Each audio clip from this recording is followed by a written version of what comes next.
guys, this is Heather at Homeschool Culture, and today's video I'm going to talk about things you need to think about before high school. So you might have a kid that is already in high school, or you might have an 8th grader about to start high school, or maybe even the 7th grader, and you're starting to just kind of research now, which is great.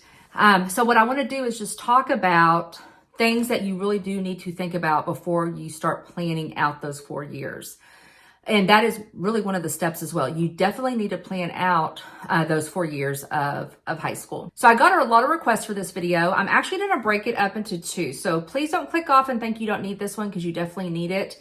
Because I'm going to put some things in there that you just might not think about just because you just don't know to not know, if that makes sense. I'm going to have one specifically talking about what you need to start thinking about, you and your, not just you, but you and your student need to start talking about for planning out high school, and then also the transcript aspect of it. The transcript one will come next. And then I'm also thinking about doing a 3rd video, so let me know down below if you're interested. I kind of want to do a video on, because I know there's so many kids out there that just don't know what to do after high school. And so again, I was a high school teacher in career and technology education, and then also a high school counselor. And so like, this is like my bread and butter. This is the stuff that I love doing. It was the stuff that I love doing as a teacher and a counselor, and I am very, very passionate about it. So I just want to be able to share. I feel like if I can share anything, it would definitely be this with this community. So, all right, let's go ahead and get started. So the very first thing you need to think about is the word post-secondary education, or post-secondary just in general. So when you go into high school, you're in secondary education. That's what high school is. So post-secondary would be anything that would include like a technical college, a university, junior college, workforce, military, etc. And like, I have some people that reached out to me and said, I definitely know my kid's not going to be college bound, but I just kind of want to get an idea of how to do a transcript, things like that. And so these are things to think about, because I feel like so many of us go, my kids are going to go to college, or my kids are going to the military, or my kids are doing this. And so if you already have a very, very good idea, then it's going to be easy to plan out your 4 years. If you kind of don't know, then I would suggest, and this is what I'm asking, if y'all want me to do a video on just ways to kind of help that student know what direction are they going to go after high school. Obviously, a 13-year-old, 14-year-old, 8th grader isn't going to know. Heck, I don't think I even knew until I graduated high school, but it still gets them thinking about it, and that is the purpose behind it. So it's not, making it concrete, it has to be this way, but it's just getting them thinking about it. And if you do have a plan, which will be ever-changing potentially, it will just help you along these next 4 years. Okay, so I'm going to go ahead and I do have notes because I did not want to miss anything. So if I look down, I apologize. Also, I apologize if you notice my eyes are kind of puffy. I've got like a dermatitis thing, but I wanted to get this out to y'all. So, okay, so step 1 is you need to know your state requirements for graduation. Every state is different, and I know you hear this over and over when you watch videos, but it's so important that you know this. You need to know your state requirements for graduation, not for just graduating from your state, but also you need to know requirements that where your child may end up, whether it be, again, like a technical college or a 4-year program, etc. You really need to know what those requirements are. And it's a lot less than what I thought on some places. So it's, it just really depends. Like, if your kid wants to go to this college, then you definitely need these things. If your kid wants to go to this college, you need this. If they're going to the military, sometimes, I know a while back, maybe not now because I know they're having issues getting people in the military, but they wouldn't allow a GED. Maybe they will now, things like that. So just, you definitely need to do your due diligence on what that entails. And then also, if they do plan on going to the workforce, what will that look like? And is there something specific that, some classes that maybe will just help them going into that career field? And I will talk about that more again towards the end. I will say this, please stay with me through this. I promise you, even if I'm talking about something that doesn't necessarily affect you right then, I might as we go along. And there's something at the very end that I'm actually going to go over to my computer and get that on and show you that Some of y'all might not just know that it's out there, and I just want to make sure that you know that this is available to you. Okay, so next thing, well, you need to talk to your students, right? I kind of already talked about that. You need to talk to your students about post-secondary life, what that looks like. Don't forget apprenticeships as well. So I know I talked about college, university, junior college, etc., but also apprenticeships. So I have some people in our homeschool community here that their boys actually apprenticed, one with an electrician and one with an HVAC, and they pretty much are already in their career as they're seniors in high school. So just things to think about on that end. And again, if the kids have no idea of what they want to do, I really want to do, I think, that other video that will help just kind of bring to light some strategies for looking and some things that they can maybe think about to maybe help them along. Okay, so, and I already kind of touched on this again. It's imperative that, like, let's say you have a kid that definitely wants to go to XYZ university. You need to be going to that university in 8th grade. Yeah, I know, again, you're only in 8th grade, and my kids only, or maybe they're already in 9th grade, but you need to go to that university and you need to type in admission requirements for homeschool. Even type that in. So let's just say Texas A&M. Texas A&M admission requirements for homeschool. Some colleges or universities are very specific, like they'll tell the homeschooler what they're looking for. And then some are kind of vague on it. Or it's kind of well-rounded, like for all incoming freshmen. Okay, so let's start talking about the actual courses. So you're gonna have state requirements that are gonna say, if you're gonna graduate in the state of Texas, you have to have this. Now, a lot of times that is key to public education.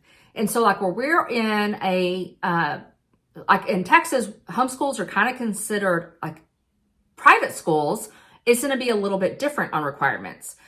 I always say it's safe to stick with your state requirements unless you completely know that like they're not college bound, they're going to work for us when they graduate, et cetera, then maybe it can be a little different.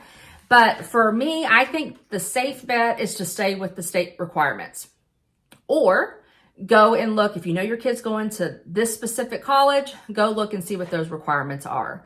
And a lot of times it's going to be at least 4 years of college or 4 years of English. It's going to be, and that's going to be now on English. You have your English 1, 2, and 3, which would be like freshman year, sophomore, junior. And English 4, which could be your senior year, a lot of times you can do other things. So like for my daughter, instead of doing English 4, she's going to do creative writing and get that 4th English credit.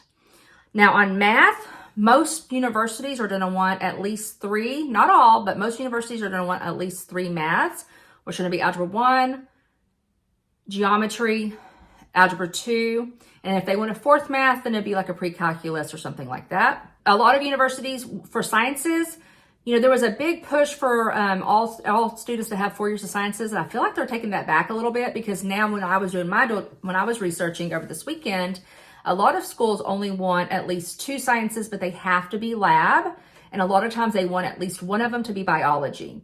And so you're gonna, again, want 2 sciences with at least one of them being biology, and they do need to have lab included. And I kind of talked about this on my 9th grade curriculum. If you haven't watched that, you can go look at that as well, what I'm doing for my daughter for 9th grade curriculum, or what we're doing this year.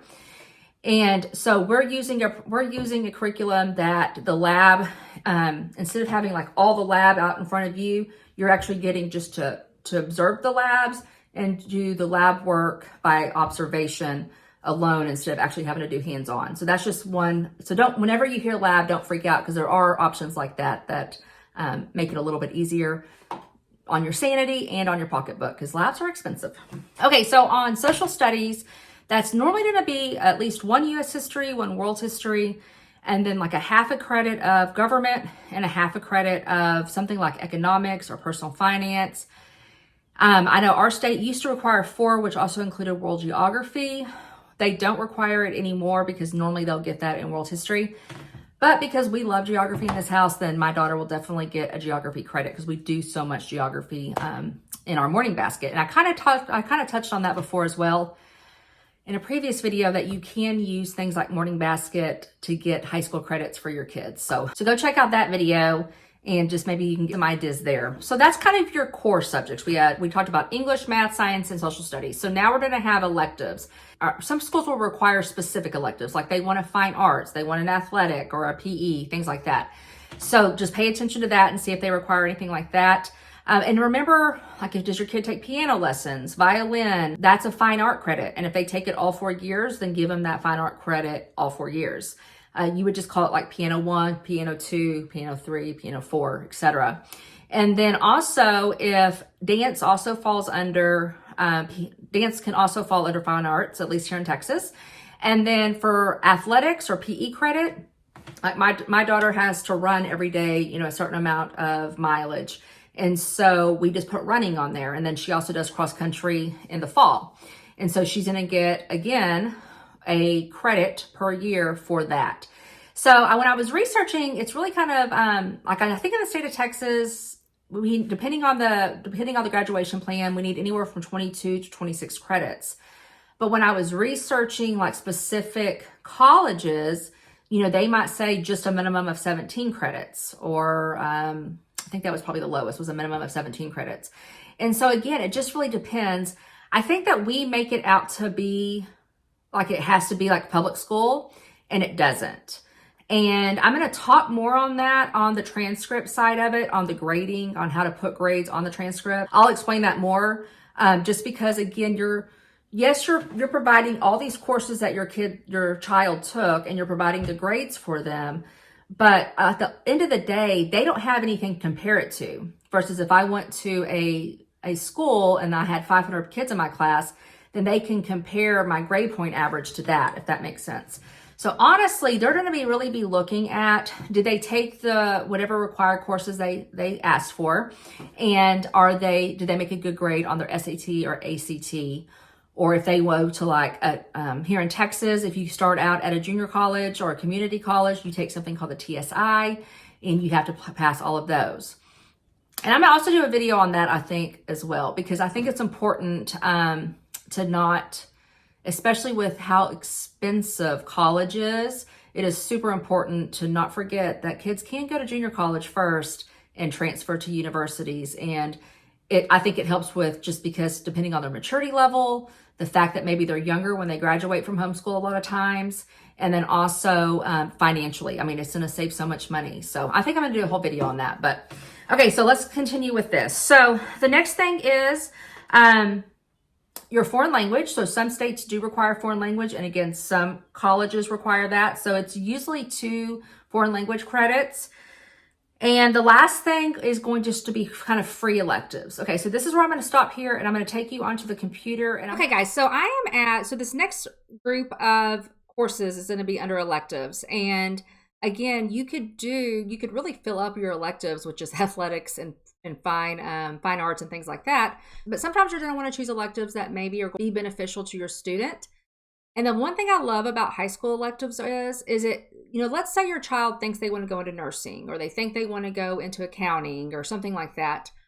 Then you can provide courses for them, elective courses for them during high school that might let them see that, you know what, I don't want to be a nurse, or I don't want to be an accountant. And so I think that high school electives are so important for that reason. Again, I'm going to use Texas as a reference just because that is the state I'm in, and it's what I'm used to using when I was in the classroom and in the counseling office. So I'm at the Texas CTE, and again, CTE is a federal term, I guess. I don't know if that's the right word, but it's not just through Texas. So there's going to be Florida CTE, Michigan CTE, etc. It comes from the federal government, the Department of Education, and it is career and technical education.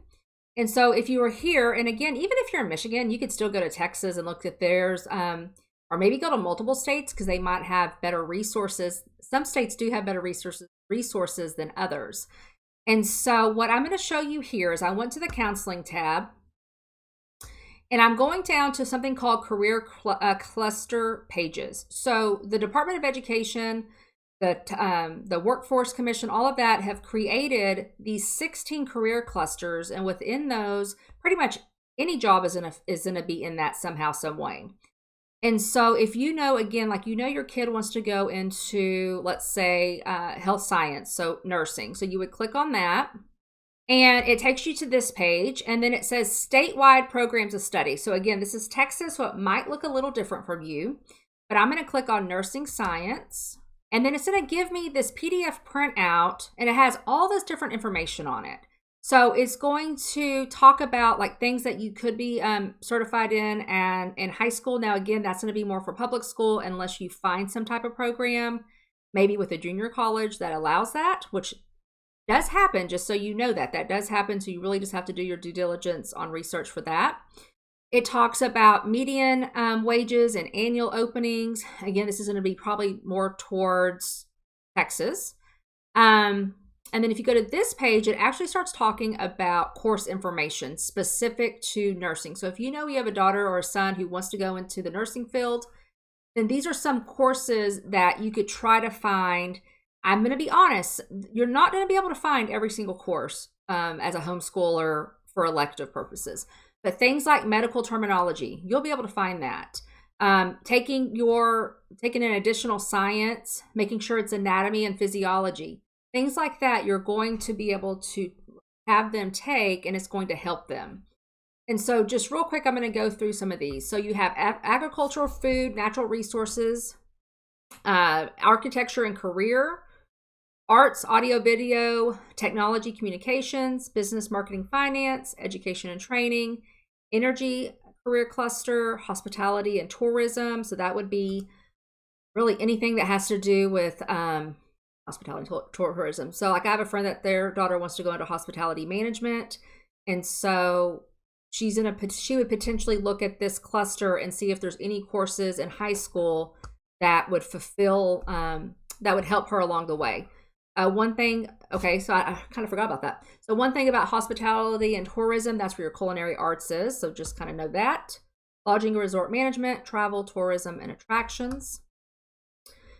Human services is going to be like social work, things like that. Information technology, law and public service, manufacturing, science, technology, engineering, and mathematics, transportation, distribution, and logistics. And so again, these are 16 career clusters that the federal government have come up with that you pretty much, for the most part, pretty much every career will fall into one of these.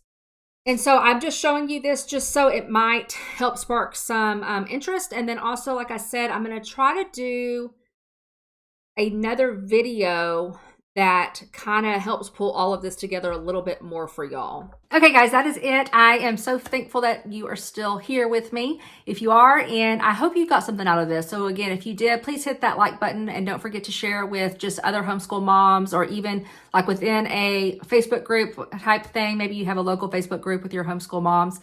Share it with them so then they can also benefit from it as well.